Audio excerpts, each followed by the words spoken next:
Hey everybody, it's Jason, Orange Demon on C4GNation.com. We've had a lot of requests for this one, so we actually finally got them in. They're the LED taillights. We got them in the chrome version. You can also get them in the black.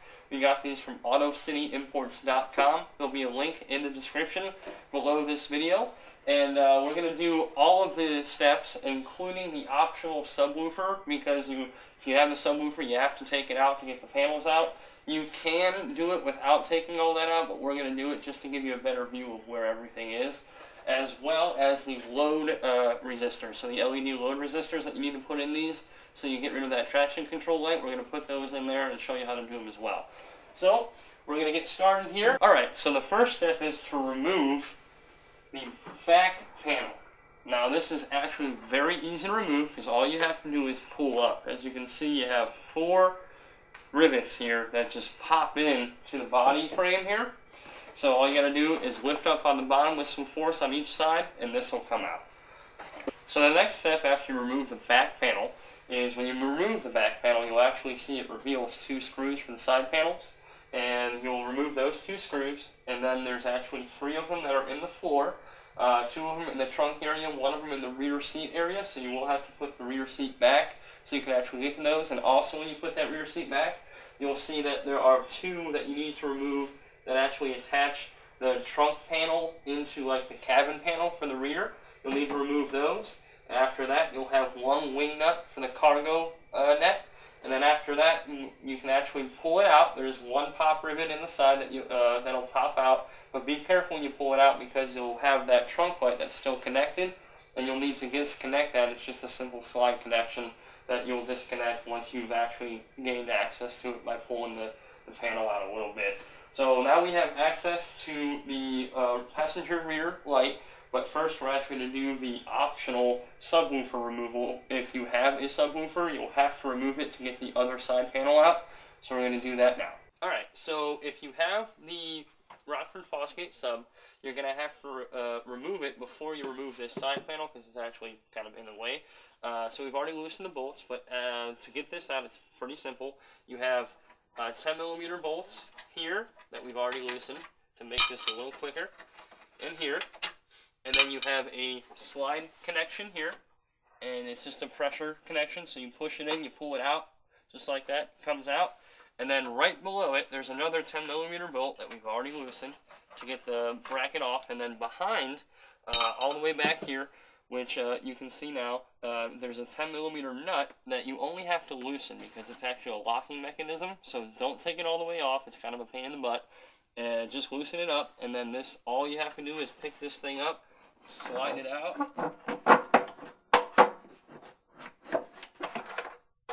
like that, and you're good to go. Alright, so now we are ready to take off the taillights. Now we did not show you how to take off the left side panel in the trunk, because it's actually the exact same as the right side once you get that sub out. So just follow the same steps for the right side and you'll be able to get the left side out. So now with the taillight, there are 2 things in the back. The first thing is the 10mm nut that's on a long bolt, so you either need a deep well socket or a closed-end wrench, and then there's actually a pressure clip that you'll need a pair of needle nose pliers to crimp down so you can pull it out. After that, you have this panel here that you'll need to remove just a little bit. We've removed 2, actually only 1 of the rivets on this one to gain access to a 10mm bolt that's hiding underneath here. We've already loosened it up, but once you get it out, set it down, and essentially this should just slide out. Just like that. So once you get that out, apparently this bulb was not in there correctly to begin with, so it just came out, but this would essentially be locked in there like this most of the time. So you just take out the bulb, and then you have this guy here and this guy here. Take out the blinker here. Then these guys actually just twist a little bit, come out here, and then this guy is the LED portion, which is a big old rivet. Get out of here, a rubber grommet to pop out. And once you pop that out, you'll gain access to the slide connection for the LEDs, and essentially that just slides right out. You just pull it out, and that's it. So now your taillight is removed. Alright, so now that we got both the taillights removed, what we're going to do is install these LED load equalizers. The purpose of these is because if you don't put these in, you'll have a traction control light that comes on about 5 to 10 minutes after you start driving. It's because Mitsubishi, when they built these cars, for some reason, the voltage readings from the taillights affect the traction control. No idea why, but we have come up with a solution, and it's these little LED load equalizers. You can pick these up at AutoZone. We actually got these at O'Reilly's. So any kind of auto parts store that you have nearby, you can pick these up. They come in a package of 2, so you only need to buy one package. They seem to be about $13 for the set. So essentially we're going to tie these in to the taillights. So as you can see down here, I have a taillight, one of the new LED taillights that we're going to be putting in. And you have the wires that come out of it for the slide connection. That's what we're going to be putting the load equalizer into. And you have a red, a green, and a black wire. The green being in the middle. And what you're going to want to do is tie this load equalizer in to the red and black wire. So don't do anything with the green wire, it's the red and black. And essentially all you need to do is get it as close as you can to the taillight. The better, the closer the better to the taillight for the effectiveness of the load equalizer. They come with these little vampire clips, so you'll have 4 of them. If it doesn't come with it, you can pick these up anywhere. They're just normal 16, 18 gauge vampire clips. So obviously you'll use the side that has all the way through for the actual wire that comes from the taillight, and just shove it in there. And then the load equalizer you'll put in the other side. Make sure it goes all the way in. And then once you get that all the way in, just use a pair of pliers. As you can see, I'm getting it as close as to the taillight as I can. And crimp it in there. Give it a little extra squeeze. Alright. Clamp it down. I'll do the same thing with the red wire here. Got to flip in like that. And then put this in this side so it's all the way down.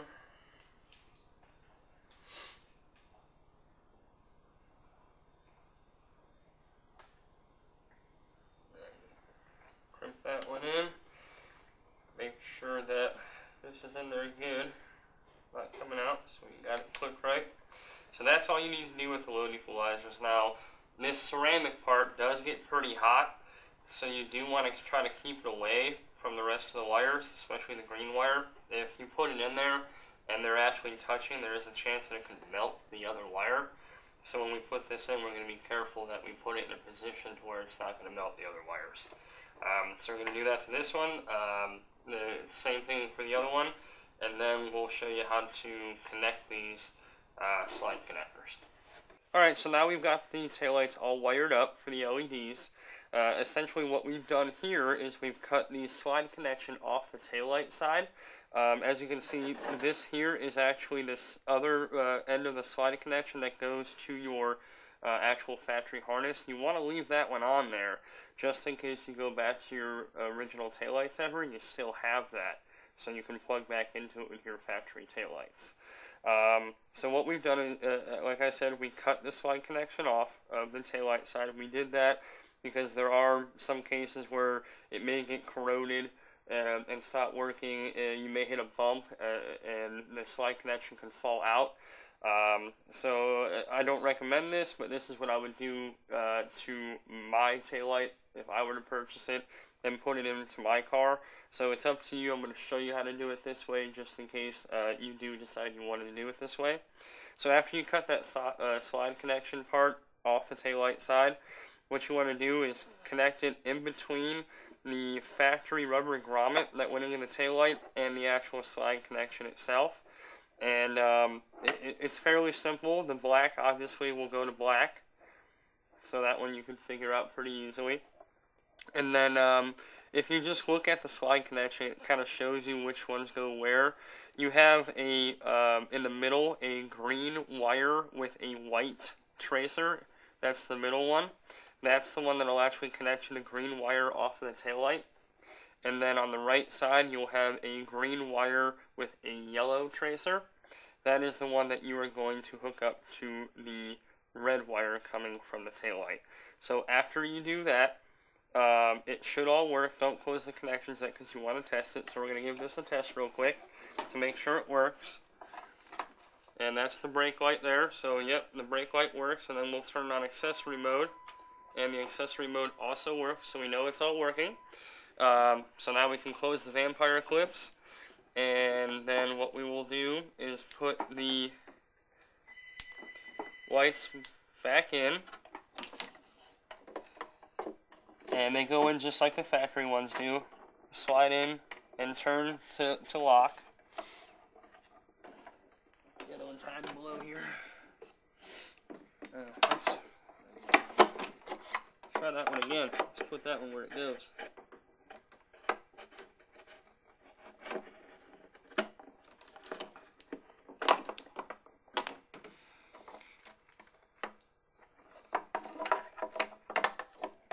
This one will go here.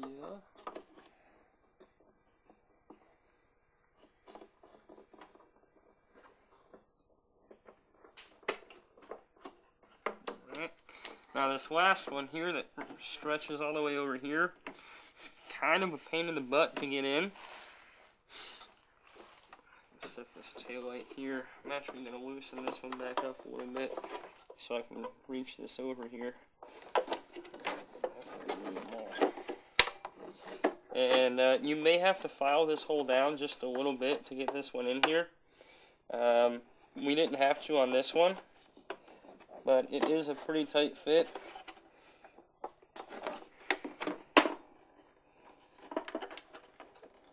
And it just turns just a tiny bit to lock in. Alright, now we can put these ones back in here.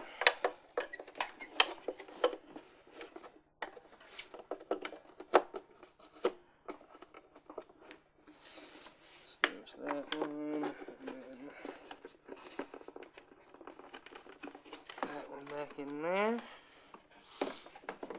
Alright, now remember when you put this in, you're going to want to keep it away, the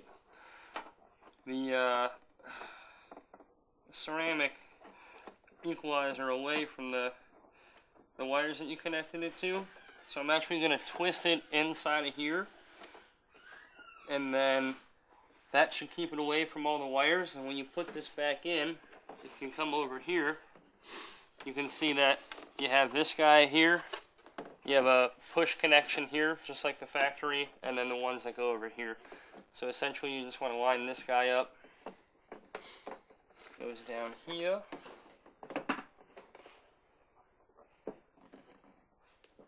Like that. This guy back up like that.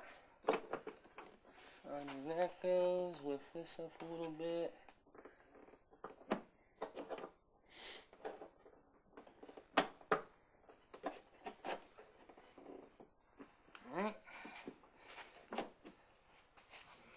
And then this push rivet, just gotta line it up.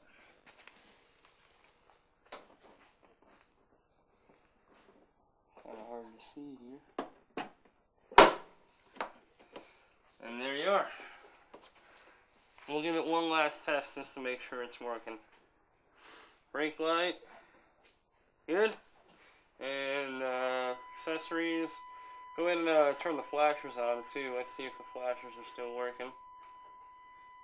Alright, we're all good to go. So after you get this one done, you're going to do the exact same thing to the other side. The other side also has the same colored wire, so there's not going to be a change. It's still going to be green wire to green wire with white tracer, and red wire to green wire with yellow tracer. And as you can see, we are now completed with the install. So once again, these are the chrome version of the LED taillights from Auto City Imports. Remember, you can get these in a black as well. We did put the load resistors in to eliminate the traction control light, and they are all set to go. So the last thing, this is actually Mark Marr's car on C4GNation.com. You'll see a couple more videos with his car in it in the future. So I guess, Mark, go ahead and turn them on for the first time. And there they are. So if you have any questions, go ahead and leave them in the comment box below. Go ahead and visit AutoCityImports.com if you want a set of these. And then go ahead and get on C4GNation.com for more information about this car.